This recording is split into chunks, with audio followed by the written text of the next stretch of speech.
Retirement planning.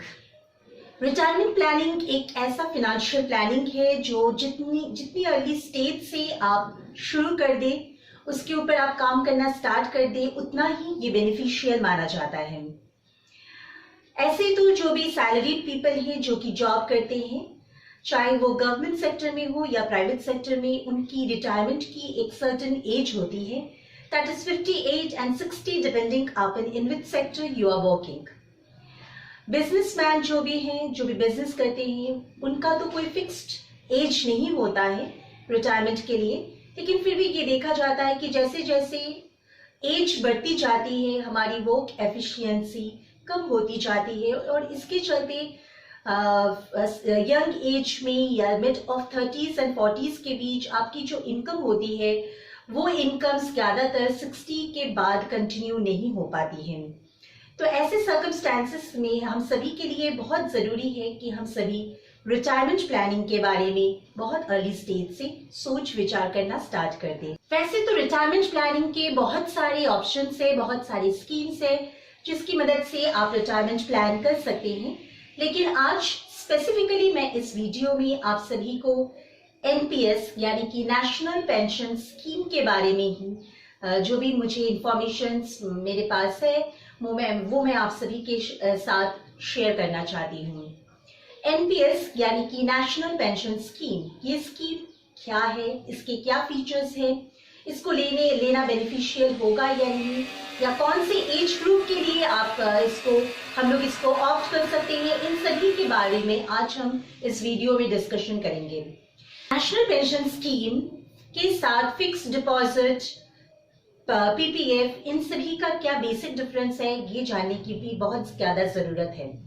Normally जो हम fix deposit या पीपीएफ में इन्वेस्ट करते हैं, उसके ऊपर जो रिटर्न है वो काफी कम होता है, क्योंकि ये जो है काफी सिक्योर इन्वेस्टमेंट माना जाता है और हम लोग जो भी अपना फंड इसमें इन्वेस्ट करते हैं, गवर्नमेंट उसको ज्यादातर डेब्ट फंड में ही या डेब्ट जो भी स्कीम्स है उसी में ही वो इन्वेस्ट करती है।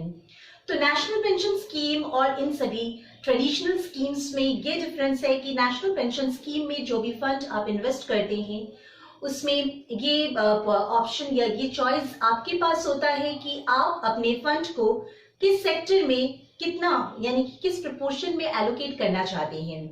मान लीजिए आपके पास 100 रुपीज है, जो कि 100 रुपीज आपने इन्वेस्ट किया है एनपीएस में, तो आपको ये चॉइस दिया जाता है कि अगर आप चाहें तो इस 100 में से 60-40 के रेशियो में आप इक्विटी एंड डेब्ट फंड को चूज कर सकते हैं, या फिर आप इक्विटी डेब्ट एंड बैलेंस फंड में भी इन्वेस्ट कर सकते हैं।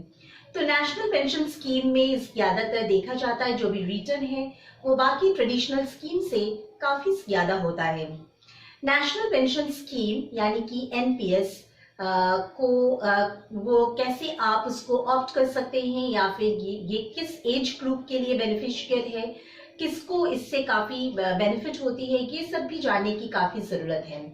नॉर्मली नेशनल पेंशन स्कीम ज्यादातर बेनिफिशियल उनके लिए माना जाता है जो कि 30% टैक्स ब्रैकेट में आते हैं या उससे ज्यादा के टैक्स ब्रैकेट में आते हैं, क्योंकि नेशनल पेंशन स्कीम में जो भी फंड आप इन्वेस्ट करते हैं उसके ऊपर 80CCD के तहत आपको 50,000 रुपीज तक एनुअल टैक्स बेनिफिट मिल जाता है। यानी कि अगर आप एनुअली 50,000 रुपीज इस स्कीम में इन्वेस्ट करते हैं तो फिर वो 50,000 रुपीज पूरी तरीके से टैक्स फ्री है।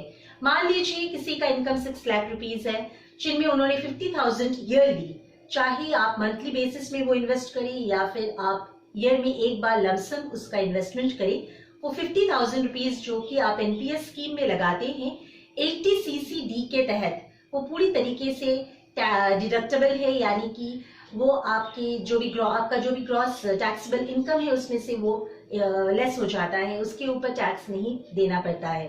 तो 80C के तहत 1.5 लाख का टैक्स बेनिफिट है और 80CCD के तहत अगर आप इन्वेस्ट करते हैं तो आपको एक्सेस 50,000 का टैक्स बेनिफिट मिल जाता है। तो ये सैलरी जितने भी जॉब करते हैं या सैलरी पीपल है उनके लिए ये काफी बेनिफिशियल है।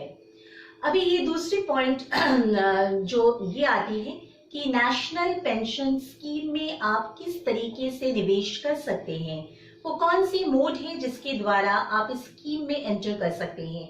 आप चाहे तो ऑनलाइन में भी NSDL के थ्रू स्कीम में एंटर कर सकते हैं, या फिर आप किसी भी बैंक में जाके डॉक्यूमेंटेशन की मदद से भी आप इसमें एनरोल कर सकते हैं।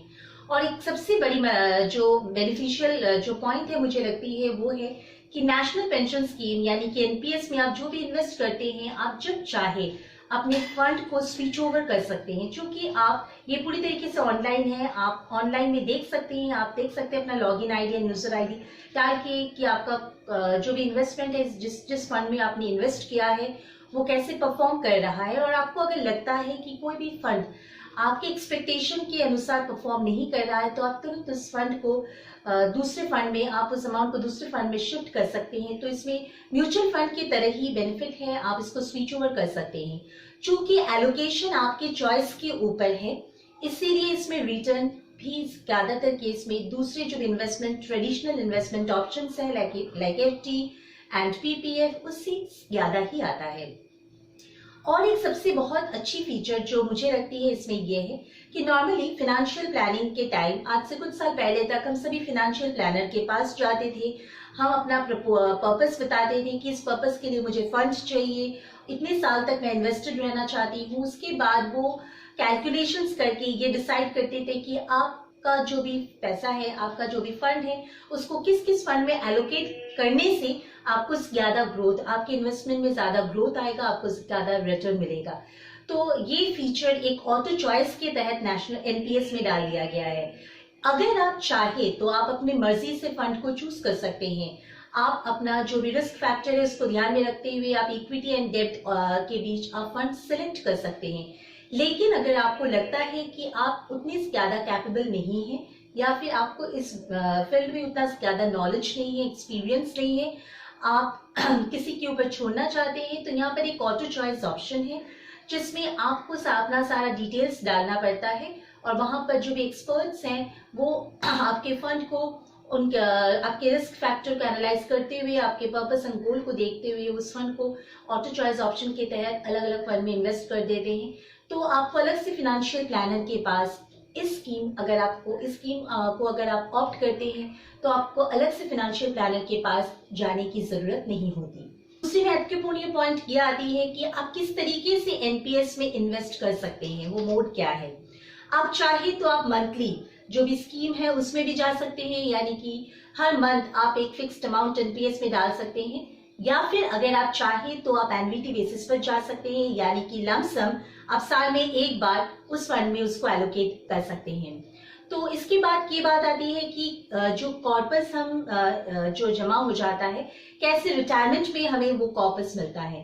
तो नॉर्मली ये जो है एक लॉन्ग पीरियड स्कीम है NPS, 7 साल तक आपको इसमें इन्वेस्ट करना होगा, आपको इसमें बने रहना होगा। एंड आफ्टर 60 जितना भी फंड आपकी एक्यूमुलेट हुई है, आपका जितना भी कॉर्पस बना है, तो उसमें 40% टोटल फंड का 40% आप निकाल सकते हैं। टोटल फंड का 40% आप लमसम में निकाल सकते हैं, और ये पूरी तरीके से टैक्स फ्री होती है। बाकी 20% जो है वो आपके चॉइस के ऊपर है कि आप चाहे तो उसको निकालिए लमसम में, या फिर एन्युटी प्लान में शिफ्ट हो जाइए, लेकिन वो टैक्सेबल होती है। और 40% रेस्ट 40% जो है उसका डेफिनेटली उसको there is no other option, you just have to opt for the annuity plan. आपको एन्युटी प्लान लेना पड़ता है, जिसमें हर मंथ आपको पेंशन के तहत एक फिक्स्ड अमाउंट आपके पास आते रहता है। तो ये जो है ये कॉर्पस इसी तरीके से आपको मैच्योरिटी में आपको कॉर्पस इसी तरीके से इस फंड के तहत मिलता है। ये एक बहुत इंपॉर्टेंट पॉइंट है जानने के लिए। अब ये सब हो गए NPS के बहुत सारे अच्छे फीचर्स। अगर आप बोले कि वो कौन कौन से फीचर्स हैं जो मुझे लगता है कि उतना ज्यादा मुझे पसंद नहीं है, तो मैं इसके बारे में भी इस वीडियो में डिस्कशन करूंगी। सबसे बड़ी बात यह है कि ये काफी लंबा सा एक इन्वेस्टमेंट प्लान है, जिसमें आपको लंबी समय तक बने रहना पड़ता है।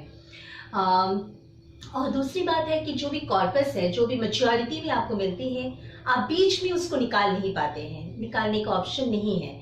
तो आप जितना भी फंड आपकी एक्यूमुलेट होती है वो आपको रिटायरमेंट के बाद ही आपको मिलेगा, और वो भी पूरी तरीके से आपको नहीं मिलता है। उसमें भी 40-60 का भी एक रेशियो होता है, जो मैंने अभी आपको बताया है कि 40% आप लमसम में निकाल सकते हैं, लेकिन 40% का एन्युटी आपके लिए लेना एकदम एसेंशियल है, उसमें कोई चॉइस नहीं है। और बाकी 20% आपके ऊपर है। आप चाहे तो उसको लमसम में निकालिए या फिर आप उसको एनुइटी में इन्वेस्ट कीजिए, लेकिन वो पूरी तरीके से टैक्सेबल है। इसका एक अच्छा फीचर ये भी है कि इससे डिसिप्लिन आती है। अगर आप में सेविंग करने का डिसिप्लिन नहीं है, आप सेव तो करते हैं लेकिन आप उसको बीच बीच में निकाल लेते हैं, तो ऐसे केस में रिटायरमेंट के समय में आपको एक अफसोस आपको जरूर होगा कि आप अगर डिसिप्लिनरी वे में इन्वेस्ट करते या सेव करते तो आपको एक लमसम कॉर्पस आपका हो पाता। तो एनपीएस ये पर्पस आपका पूरी तरीके से सॉल्व कर देता है। तो इन सभी फीचर्स को देखते हुए अगर हम मानते हैं तो मुझे लगता है कि 30% टैक्स ब्रैकेट के ऊपर वाले जितने भी पर्सन है, जितने भी चाहे सैलरीड पर्सन है या फिर बिजनेसमैन है, तो उनके लिए एनपीएस स्कीम काफी अच्छा है। और चूंकि ये गवर्नमेंट के द्वारा चलाया गया स्कीम है, तो हम एक्सपेक्ट कर सकते हैं कि जैसे जैसे हमारी इकोनॉमी स्ट्रांग होती जाएगी, उसमें ग्रोथ आता जाएगा, हो सकता है स्कीम को और ज्यादा इंटरेस्टिंग सरकार की तरफ से बनाया जाए और बहुत सारे फीचर्स इसमें लाए जाए। हो सकता है कि अभी जो 40% का एनुइटी प्लान है, हो सकता है वो घट के 30 या 20% हो जाए, या फिर जो भी टैक्स फ्री का जो भी स्लैब है उसमें भी अमेंडमेंट होने की काफी संभावना है।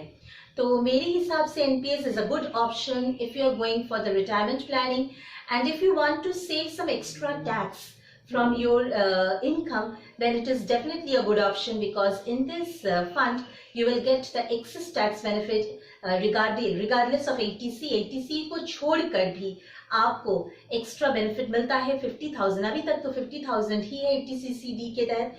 हो सकता है कि आगे के सालों में ये लिमिट को बढ़ाया जाए, तो ये तो गवर्नमेंट के ऊपर डिपेंड करता है, लेकिन मेरे हिसाब से NPS is a good option for the retirement planning. So thank you for watching my videos. और आपको अगर बेनिफिट्स मिल रही है मेरे वीडियोज से, आपको आपके फिनेंशियल प्लानिंग में मदद मिल रही है, कुछ भी गाइडेंस आपको मिल पा रही है मेरे वीडियोज से, तो that is a very encouraging factor for me.